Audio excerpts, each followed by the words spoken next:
This one is APS DK class 9th PT1 mathematics paper number 2.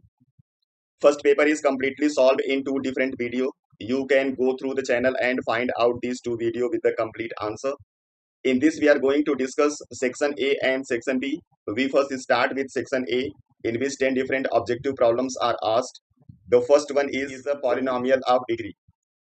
Root 3 is a constant number, and when you get a constant value, then the polynomial is called constant polynomial, and constant polynomial always have the degree 0.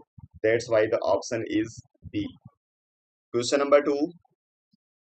The value of the polynomial this when x is equal to -2 is. यहाँ पे आपको इस polynomial की value बतानी है, and you take the value x as -2. So use the value x as -2 in this equation. We can write 7 -2 to the power 4 plus 3 -2 square -4. तो यहाँ से आपको मिल जाएगा 7 multiply 2 to the power 4 means होता है 16, और माइनस का मल्टीप्लाई 4 टाइम करोगे तो आंसर पॉजिटिव आएगा. Then 3 multiply the square of 2 is again 4 with positive sign, and this one is -4. इसको मल्टीप्लाई कर देंगे तो आ जाएगा 112. This one is 12 -4. ये हो जाएगा आंसर 120. तो आपको चेक कर लेना, आंसर 120, ऑप्शन डी हो जाएगा correct. Question number 3.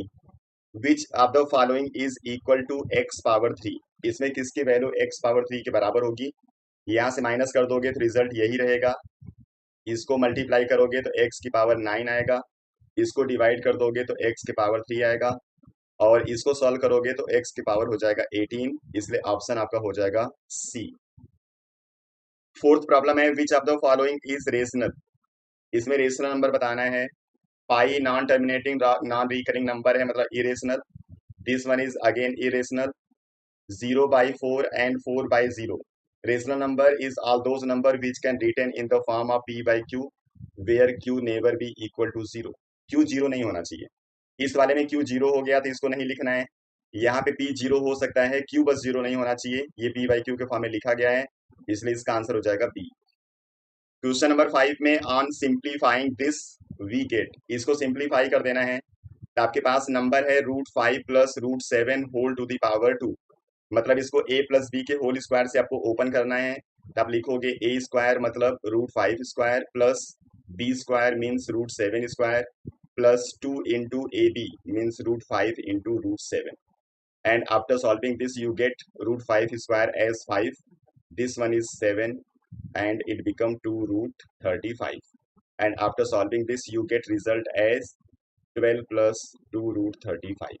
You have to find out the answer of this. D option is the correct answer. चलिए क्वेश्चन नंबर 6 है. The decimal expansion of the number √2 is. √2 का decimal expansion आप लिखोगे तो ये एक इरेशनल नंबर है, और जब ये इरेशनल नंबर होगा तो क्या होगा. डेसिमल एक्सपेंशन हमेशा होता है non terminating and non repeating. Non repeating को नॉन रिकरिंग भी हम लोग बोलते हैं, इसलिए होगा non terminating and non recurring number means option D. Question number 7 is quadratic polynomial can have at most how many zeros. तो जब क्वाड्रेटिक पॉलिनोमियल होगा तो इसकी डिग्री 2 होगी, और जितनी डिग्री होती है उतने मैक्सिमम इसके आंसर्स होते हैं, इसलिए आपको लिख देना है एट मोस्ट 2 जीरोस. इसका आंसर हो जाएगा 2. क्वेश्चन नंबर 8 है the value of k if x - 1 is a factor of this equation. तो जब यहाँ से x - 1 फैक्टर होगा तो x की वैल्यू क्या आएगी 1, और इसी वैल्यू को हम लोगों को इस इक्वेशन में यूज कर लेना है. ठीक है, और जब ये फैक्टर होगा तो इस वैल्यू को यूज करने पे इक्वेशन कंप्लीटली क्या होगा, सेटिस्फाई हो जाएगा. इसलिए आंसर 0 आना चाहिए, इसलिए इक्वल टू आपको लिखना पड़ेगा 0. तो लिखेंगे हम लोग 4 1 का क्यूब प्लस 3 1 का square -4 into 1 plus k equal to 0. ठीक है, this one is 4 3 -4 plus k. ये -4 प्लस 4 कैंसिल कर देंगे. 3 प्लस k इक्वल टू 0 हो गया, तो k की वैल्यू आ जाएगी -3. तो इसका ऑप्शन हो जाएगा C. Question number 9. Which of the following option is true based on the following statement. पहला है all integers are rational number. सारे इंटीजर्स को हम लोग रेशनल नंबर बोल सकते हैं. तो जितने भी रेशनल नंबर होते हैं उसमें इंटीजर्स तो आ जाते हैं, इसलिए सभी इंटीजर को हम लोग रेशनल नंबर कह सकते हैं, ये ट्रू है. और दूसरा है all rational number are integers. लेकिन ये वाला फॉल्स होगा क्योंकि रेशनल नंबर में इंटीजर्स के अलावा भी कुछ नंबर्स आते हैं, जैसे फ्रैक्शन आता है। तो फ्रैक्शन रेशनल में तो आ जाएगा लेकिन वो इंटीजर्स में नहीं आएगा, इसलिए सारे जो इंटीजर्स होंगे उनको रेशनल नंबर हम कह सकते हैं, but all the rational numbers are not integer.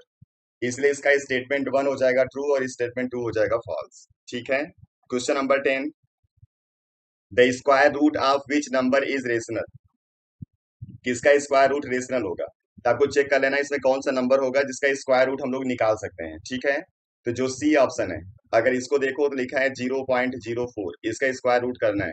अगर आपको डेसिमल निकालने में दिक्कत होगी तो आप डेसिमल हटा देना, लिखोगे 4/100। 4 का स्क्वायर रूट होता है 2 और 100 का होता है 10। ये सॉल्व हो गया, इसलिए यही हो जाएगा रेशनल नंबर। ठीक है।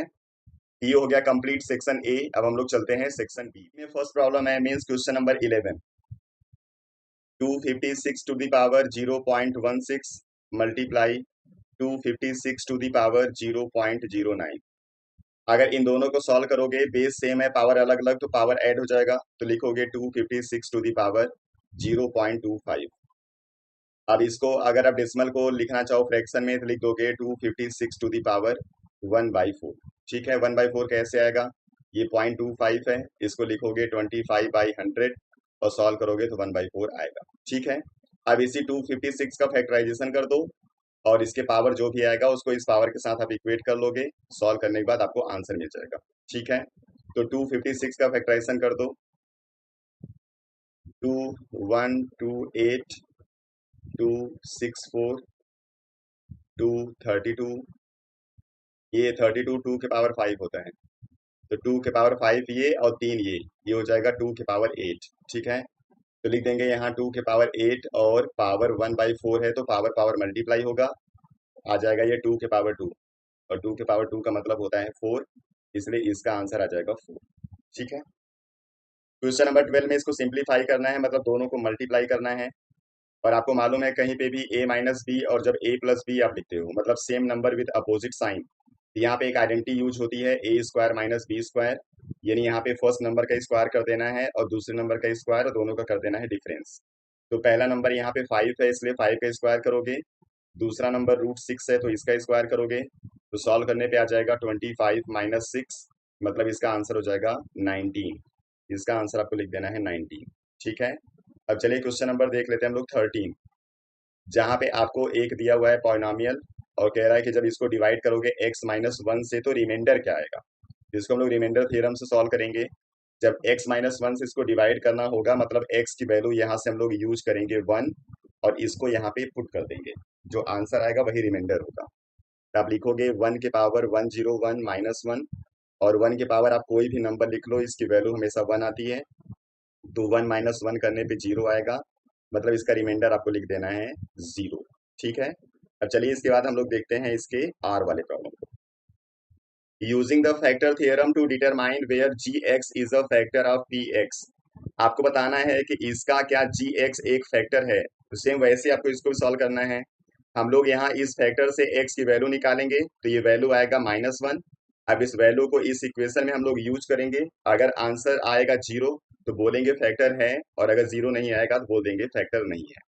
तो आपका इक्वेशन है 2x⁻³ plus x² minus 2x minus 1।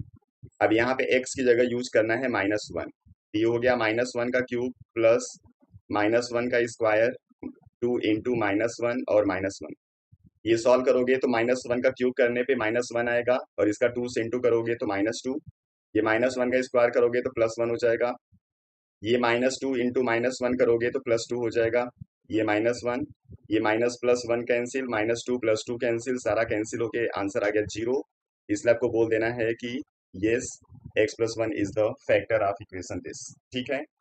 चलिए अगला प्रॉब्लम, ये सेक्शन बी खत्म हो गया है, अब यहाँ से सेक्शन सी स्टार्ट है। अब इसके प्रॉब्लम को हम लोग सॉल्व करेंगे नेक्स्ट वीडियो में, तो आप लोग प्रैक्टिस करते रहिए, अपना ख्याल रखिए, मिलते हैं नेक्स्ट वीडियो में। Thank you.